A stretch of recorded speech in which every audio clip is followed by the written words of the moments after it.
Hey everyone, Wynn here, and welcome back to our virtual Summer Makerspace Club. This week we're going to be reading a great story. Its origins come from China, but this version's new. It's called The Flower Dragon. If you'd like to read along, pull out your red folder out of your kit now. If not, just listen to me read. Now let us begin The Flower Dragon. A long time ago, in a land far away, lived a little girl named Petal and her widowed, frail mother. They were poor and hungry. The small village they lived in had no opportunities to make any money, and they were desperate. Petal pleaded with her mother to let her journey into the city to visit with her uncle and ask him for help. Her mother did not want Petal to go. The journey would be long and filled with danger. The mother was afraid to let her daughter go alone. However, there was no other choice, and she finally agreed to let Petal go. Petal packed and said her goodbyes. She left and followed the river that ran down from the city. After half a day's travel, she came upon a cabin with a beautiful garden surrounded by a fence. Inside the garden were 3 little girls laughing and playing. They were catching butterflies and putting them into cages. The little girls noticed Petal walking down the road, and they came to greet her at the fence. They asked Petal about where she was going, and Petal told them that she was going into the city to visit with her uncle. The girls started laughing at Petal, and they told her that she was going to be eaten up by the dragon. Petal had heard stories of the dragon, but she did not think the stories were true. The little girls then started to tease Petal because of her clothes, and Petal began to cry. Just as Petal was about to run away, the most beautiful butterfly she had ever seen started to flit about. The girls saw it and grabbed their nets and started chasing the butterfly. Petal jumped over the fence and protected the butterfly. She blocked the girls from using their nets, and the butterfly flew away. Angry, the girls started to shout at Petal and told her to leave. Petal did so gladly, happy that she had saved the butterfly and to not be around those girls anymore. She continued on her journey toward the city, but as soon as the cabin was out of sight, the butterfly came back to her and began to fly around her. It flew in careful circles around her. Petal just smiled and let the butterfly circle her. After several circles around, the butterfly landed on Petal's nose. This is when she noticed that this was no ordinary butterfly. It was a butterfly fairy. In a soft voice, almost too faint for Petal to hear, the butterfly fairy spoke. "Thank you for saving me, dear one. I can tell that you are a kind person. For saving me, I will help you. I heard you tell the girls that you were traveling into the city, and while they were very cruel, they were right about the dragon. A golden dragon lives near the city, and it will not let anyone pass unless you pay a toll. Most pay with gold and jewels, but I know a secret. The dragon loves flowers." The butterfly fairy flew off Petal's nose and landed on the grass near her feet. The fairy bent over and touched the ground, and a large bouquet of flowers appeared. The butterfly flew back up to Petal's nose. "Take these flowers with you. My magic will keep them fresh. Tell the dragon that if he can learn kindness and stop breathing fire when he gets angry, these flowers will bloom all over the hillside he calls home." Petal scooped up the flowers and thanked the butterfly fairy, and the fairy took one last circle around Petal and flew off. Petal continued her journey until she eventually made her way to the burnt hillside. She saw the cave at the top, and she stood frozen in fear for a long time. After what seemed like hours, she looked down at the flowers and relaxed some. She started to walk past the hill, but after a few steps she felt a rumble. The rumble grew stronger and stronger until she saw the golden dragon emerge from his cave at the top of the hill. He looked around until he saw Petal, and he rushed towards her. "Who dares try to pass on my lands?" the dragon roared. And Petal was scared, but she took a deep breath and calmed herself. "My name is Petal, and I am traveling to the city. I have brought you two things. The first is my offering. I have brought you these flowers." And Petal laid the flowers at the feet of the golden dragon. The dragon tried to hide his delight at the beautiful flowers, but his nose betrayed him when he took a deep inhale, smelling the flowers. "The second thing I have is a bit of advice for you." The dragon was puzzled by this, and he leaned in close. "How could this little girl have any wisdom to offer me?" thought the old dragon. "I was told that you love flowers. I was also told that you are sometimes angry and will breathe fire, burning the land.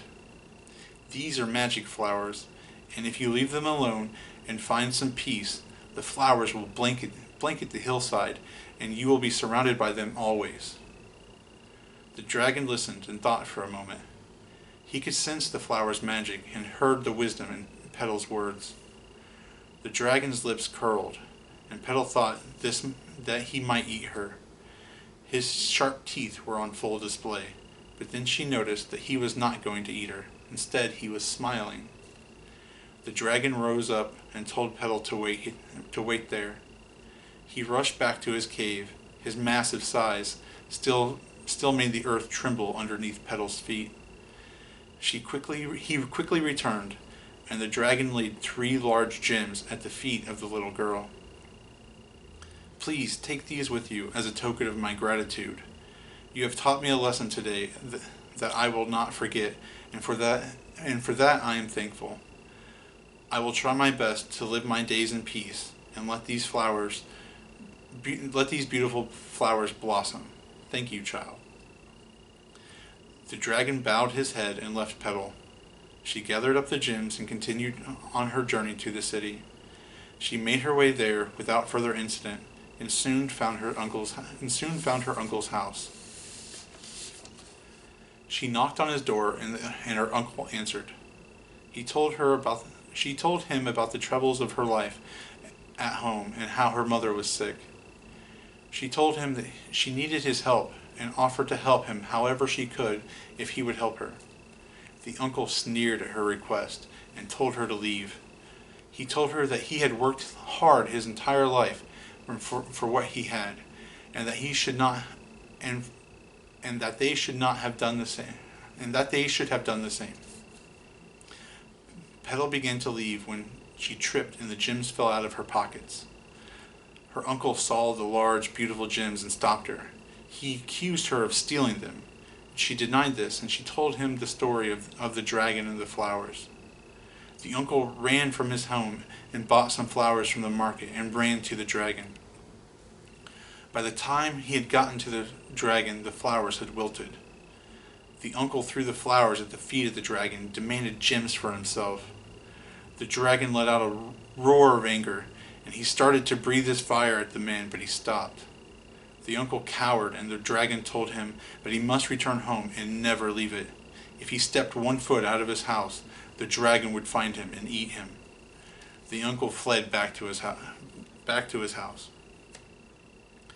The uncle had told the florist about the dragon and his niece. The florist told others, and soon the city was buzzing with the news about the dragon. Soon the story reached the queen, and she sent for Petal. The royal guards found Petal and escorted her to the palace at the city center. The queen asked Petal to tell her story, and Petal told her in detail her story. She showed the queen the gems, and the queen admired the stones and told Petal that they were the most beautiful gems she had ever seen. Petal offered them to the queen. The queen was touched by her offer, but told Petal that the gems were hers. "I have no need for gems, though," said Petal to the queen. "I came to the city to get help for my mother and for money for more food." The queen smiled and told Petal that all her needs would be met. She sent the royal guards to get her mother, and she gave Petal and her mother rooms within the palace. Petal had been rewarded for helping the queen with the dragon. Already travelers had been given a chance to pass by the dragon's hillside.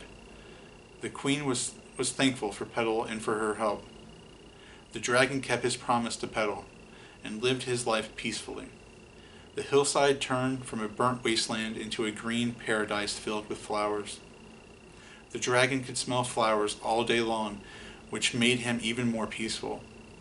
However, the dragon also kept his promise with the uncle. Every time the uncle would step foot outside his home, the dragon would roar loudly, and the uncle would race back into his home. Petal would visit the dragon sometimes.